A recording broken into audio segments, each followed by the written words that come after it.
하나님의 말씀 봅니다. 하나님의 말씀은 구약성경 1209쪽에 있는 에스겔서 37장 1절부터 14절까지의 말씀을 교독을 합니다. 구약성경 1209쪽에 있습니다. 에스겔서 37장 1절부터 14절까지의 말씀을 교독합니다. 1절의 말씀을 제가 먼저 봉독해 올립니다. 여호와께서 권능으로 내게 임재하시고 그의 영으로 나를 데리고 가서 골짜기 가운데 두셨는데 거기 뼈가 가득하더라. 나를 그 뼈 사방으로 자라게 하시기로군즉 그 골짜기가 뼈가 심히 많고 아주 말랐더라.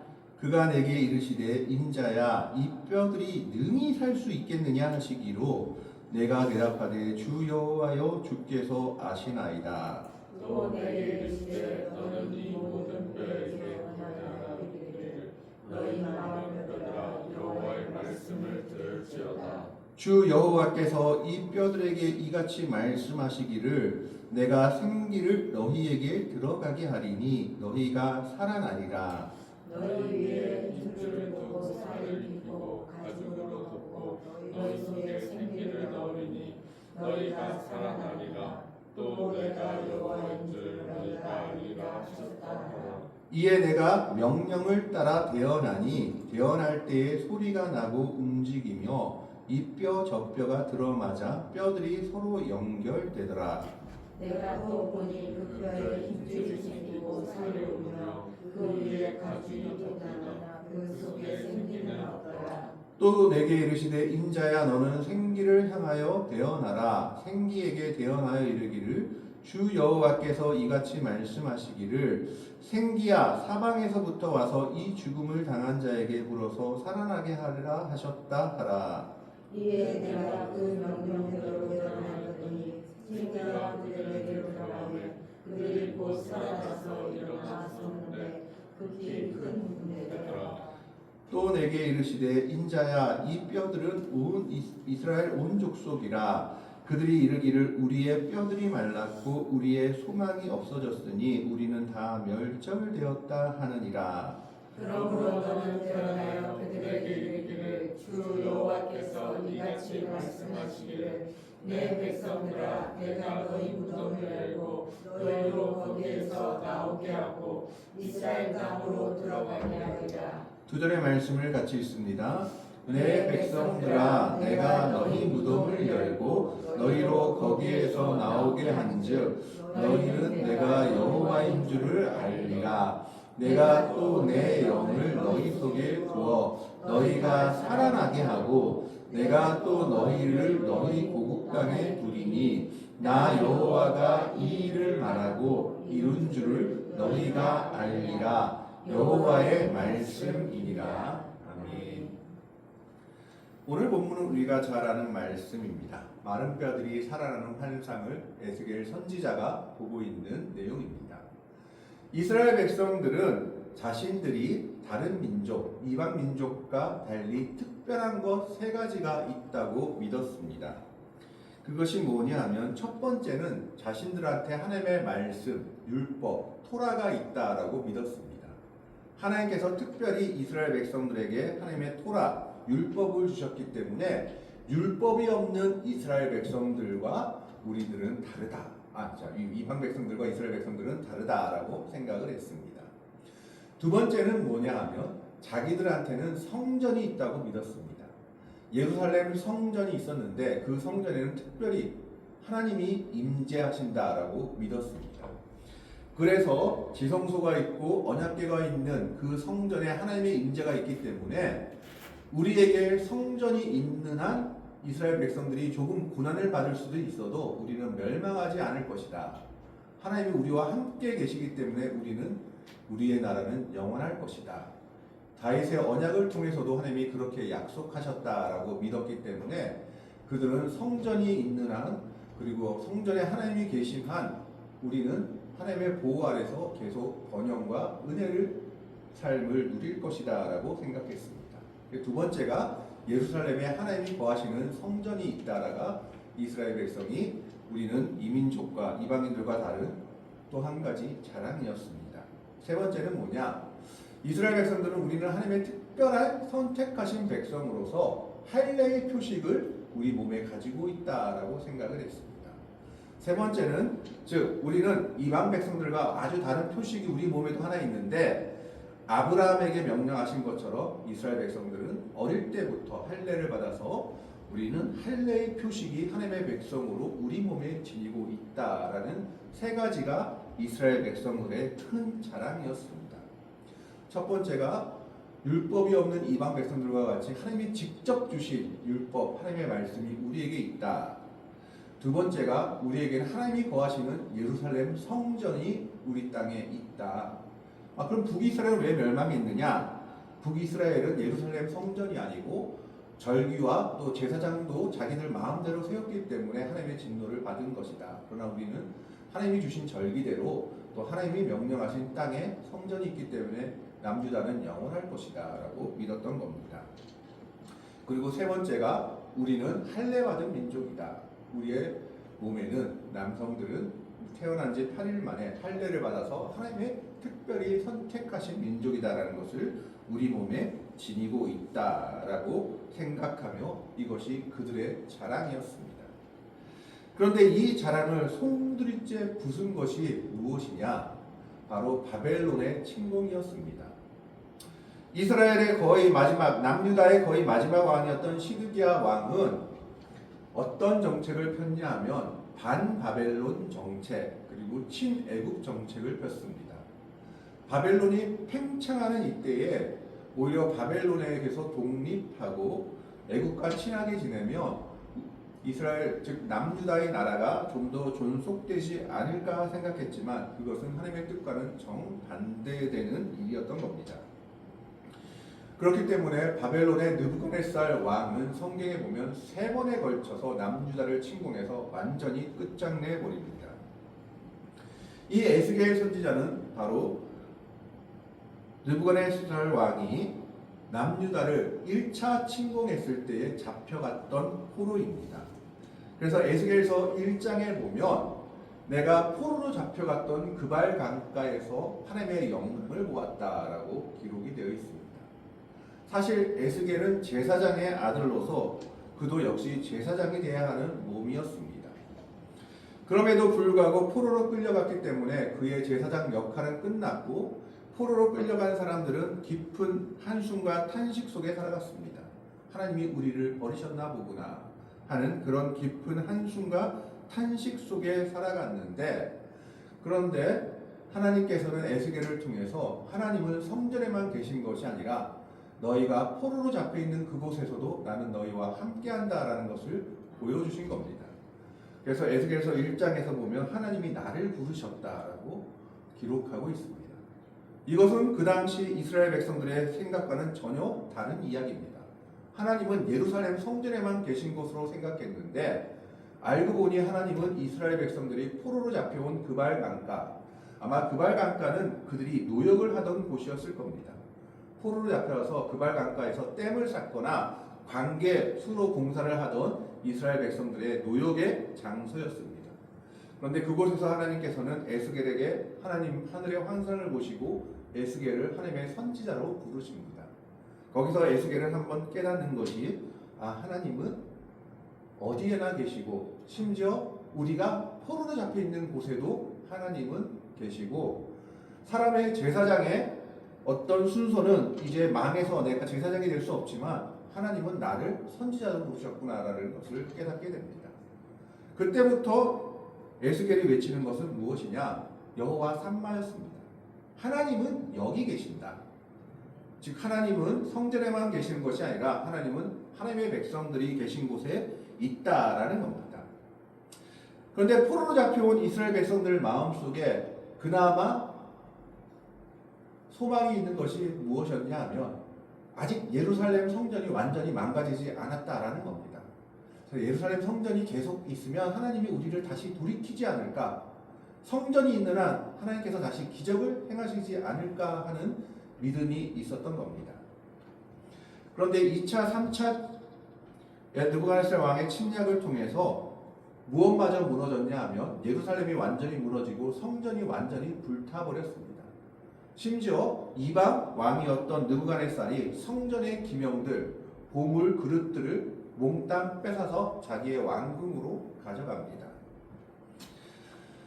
에스겔서 33장에 보면 이것에 대해서 예루살렘에서 도망쳐 나온 사람이 에스겔 선지자의 이것을 말하는 장면이 나옵니다.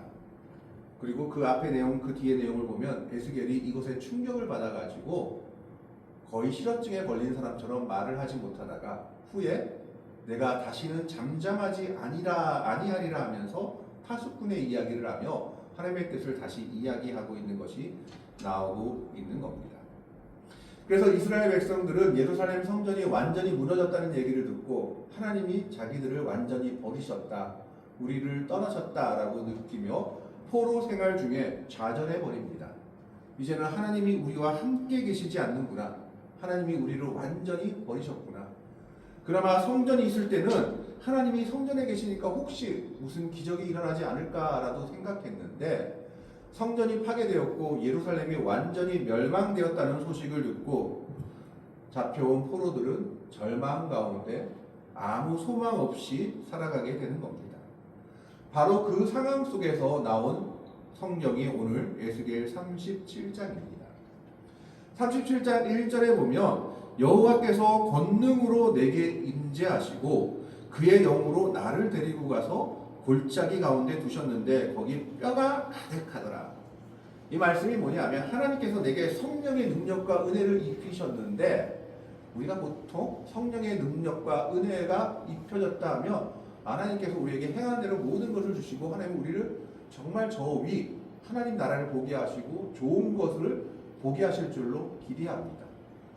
그런데 그 성령의 능력이 임하셨는데 하나님이 그를 어디로 데려가시느냐? 낮은 곳으로 데려가십니다. 저 산 위와 정상이 아니라 골짜기, 저 깊은 골짜기로 데려가셨는데 그 골짜기는 어떤 골짜기냐? 뼈가 가득한 절망의 골짜기로 데려가신 겁니다. 우리가 생각하는 성령의 능력이 임하는 형상하고는 좀 다릅니다. 우리는 성령이 내게 임하셨다 하면 모든 것이 잘 될 것 같고 모든 것이 될 것 같은 생각을 하고, 성령이 임했으니까 내가 하나님의 이름 또 하나님의 능력을 행할 수 있을 것이다 라고 생각하지만 오늘 에스겔서 37장 2절은 정반대의 내용을 얘기합니다. 하나님이 권능으로 내게 임하셨고 그의 영으로 나를 지금 데리고 가시는데 하늘로 데리고 가시는 것이 아니라 저 땅 깊은 곳으로 골짜기로 데려가시는데 그 골짜기가 어떤 골짜기가? 뼈가 가득한 절망의 골짜기로 데려가십니다. 마태복음에도 예수님께서 40일 동안 이제 금식하시고 성령이 충만하여 하나님께서 광야로 데려갔더라라고 되어 있습니다. 이 원어의 의미를 보면 성령에 충만하여 광야로 데려갔다는 것이 아니라 광야에 던져버렸다라는 의미를 강하게 지니고 있습니다. 하나님께서는 40일 기도를 통해서 금식 기도를 통해서 충만한 예수님을 오히려 더 큰 시험의 장으로 데리고 가신 겁니다. 성령의 능력이 임한 에스겔은 완전한 절망의 골짜기로 하나님의 능력을 따라 하나님의 영을 따라 그곳에 가게 됩니다. 얼마나 절망적이었냐 하면 2절에 보면 나를 그 뼈 사방으로 지나가게 하시기로 본즉 그 골짜기 지면에 뼈가 심이 많고 아주 말랐더라. 그러니까 지금 뼈가 마른 것은 어떤 것을 의미하느냐? 죽은 지 오래된 뼈다.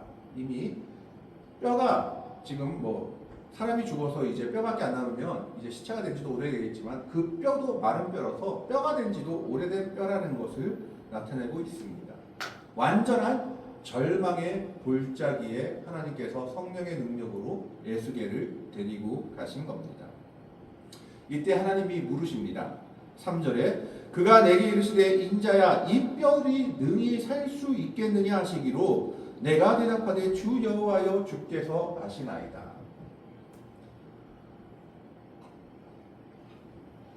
우리의 능력과 우리의 눈으로는 살지 못할 것 같죠. 그러니까 사실 주께서 아시나이다 라고 말하는 것은 약간 부정적인 의미가 더 강합니다. 사람의 눈으로는 못 살 것 같습니다. 그런데 하나님이 어떻게 하시는가 모르겠습니다. 지금 이런 정도로 대답하고 있는 겁니다. 하나님이 물으십니다. 이 뼈들이 살겠느냐? 에스겔이 대답하죠. 주여 난 모릅니다. 하나님이 아시지 내가 그걸 어떻게 알겠습니까? 근데 솔직히 내 생각으로는 안 될 것 같습니다. 그런데 하나님께서 에스겔에게 또 한 번 말씀하십니다. 4절의 말씀에 보면 또 내게 이르시되 너는 이 모든 뼈에게 대언하여 이르기를 너희 마른 뼈들아 여호와의 말씀을 들을지어다. 우리는 여기서 한 가지 의문을 가지게 되죠. 아니 하나님이 직접 이 뼈들을 살리면 되지 왜 에스겔에 대언하라고 하실까요? 하나님은 직접 역사하시기도 하지만 대부분 하나님의 백성들을 통해서 하나님의 선지자를 통해서 역사하십니다. 그 마른 뼈 골짜기의 그 마른 뼈를 통해서도 에스겔에게 너는 대언하라고 말씀하고 있는 겁니다. 골짜기에 마른 뼈밖에 없는 그런 상황일지라도 너는 하나님의 말씀을 그들에게 전해야 된다라는 겁니다. 하나님의 소망을 그들에게 말해야 된다라는 것을 말하고 있는 겁니다. 그래서 에스겔에게 대언하라라고 명령하십니다. 그 명령이 무엇이냐? 5절의 말씀에 보면 주 여호와께서 이 뼈들에게 이같이 말씀하시기를 내가 생기를 너희에게 들어가게 하리니 너희가 살아나리라. 에스겔이 아마 그대로 말한 것 같습니다. 즉 하나님이 마른 뼈와 같은 상황이지만 하나님께서 생기를 그들에게 불어주시면 그들은 다시 생명을 얻게 될 것이다 라고 말하고 있는 겁니다. 이 생기는 창세기에 나오는 그 생기입니다. 아담과 하와는 아니죠. 아담을 만드시고 나서 아직 흙이었을 때 그냥 사람이 되었을 때 그 생기를 루하우 하나님의 생기를 그 코에 불어넣으시니 사람이 생명이 된지라 그때로부터 비로소 살아있는 사람이 되었다라고 말하고 있는 겁니다. 그 생기를 하나님께서 이 뼈들에게 줄 것이다 라고 말하고 있는 겁니다. 그러면서 그들이 어떻게 살아나느냐? 6절에 너희 위에 힘줄을 들고 살을 입히고 가죽으로 덮고 너희 속에 생기를 넣으리니 너희가 살아나리라. 또 내가 여호와인 줄 너희가 알리라 하셨다. 벗겨졌던 힘줄이 그리고 벗겨졌던 살이 그리고 가죽이 다시 그 위에 덮이게 되는 겁니다. 다시 생명을 얻게 되는 과정을 그리고 있습니다. 뼈밖에 없는 그 골짜기에서 하나님은 하나님의 명령으로 대언하는 선지자의 말씀을 통해서 그들에게 다시 생명을 주시기를 원한다라는 겁니다. 에스겔은 이 명령에 순종했을 때 놀라운 일이 일어납니다. 이것이 아마 환상인지 정말인지 모르겠지만 거의 환상에 가까운 내용으로 보입니다. 7절의 말씀에 보면 이에 내가 명령을 따라 대언하니 대언할 때에 소리가 나고 움직이며 이 뼈 저 뼈가 들어맞아 뼈들이 서로 연결되더라. 아마 이 소리는 뼈들이 서로 맞춰지는 소리로 보여집니다. 에스겔은 정말 이해되지 않는 명령이었지만 하나님의 말씀을 따라 대언합니다. 너희 마른 뼈들아 여호와의 말씀을 들을지어다 라고 하면서 5절 6절의 말씀을 하자마자 하나님의 말씀대로 그 뼈들에 힘줄이 생기고 살이 오르며 가죽이 덮였습니다. 그런데 문제는 8절 말씀에 보면 그 속에는 생기는 없더라. 다시 인간의 모습을 했지만 생명이 없는 겁니다. 하나님의 생명이 없는 겁니다. 우리가 살아가되 하나님의 영이 없다면 그는 살아있는 사람이 아니다라는 것을 말하고 있습니다. 그 안에 하나님이 주신 소망이 은혜가 없다면 진정한 삶이 아니다라는 겁니다. 다시 그 뼈들이 인간의 모습을 하긴 했지만 그 속에 생기는 없었기 때문에 완전한 부활이나 완전한 삶이 되지는 못했다라는 겁니다. 그래서 하나님께서 두 번째로 명령을 내리십니다. 9절의 말씀에 보면 또 내게 이르시되 인자야 너는 생기를 향하여 대언하라. 생기에게 대언하여 이르기를 주 여호와께서 이같이 말씀하시기를 생기야 사방에서부터 와서 이 죽음을 당한 자에게 불어나서 살아나게 하라 하셨더라. 생기가 어디서부터 오냐? 사방에서부터 온다라는 겁니다. 이것은 하나님의 은혜는 사방에 있다라는 겁니다. 우리의 눈이 보지 못하고 우리의 마음이 깨닫지 못해서지만 생기는 하나님의 말씀을 따라 태어날 때 사방에서부터 마른 뼈로 살아난 그러나 생기는 없는 그 사람에게 들어오게 되어 있습니다. 그래서 에스겔은 하나님의 말씀을 따라 태어납니다. 생기야 사방에서 와서 이 죽음을 당한 자에게 불어서 살아나게 하라 하시니까 생기가 그들에게 들어가매 그들이 곧 살아나서 일어나 서는데 극히 큰 군대더라. 하나님 성경을 보면 군대라고, 큰 군대라고 말할 때 보통 누구를 가리키냐? 이스라엘 민족을 가리킬 때 큰 군대라는 표현을 자주 씁니다. 그러면서 하나님께서 이것이 무슨 환상인지를 말하고 있습니다. 11절의 말씀에 보면 또 내게 이르시되 인자야 이 뼈들은 이스라엘 온 족속이라 그들이 이르기를 우리의 뼈들이 말랐고 우리의 소망이 없어졌으니 우리는 다 멸절되었다 하느니라. 이스라엘 백성들이 포로 생활 처음 왔을 때 1차 포로 생활을 했을 때는 소망이 그래도 조금 남아 있었습니다. 성전이 있는 한 우리가 어떻게 될지 모른다.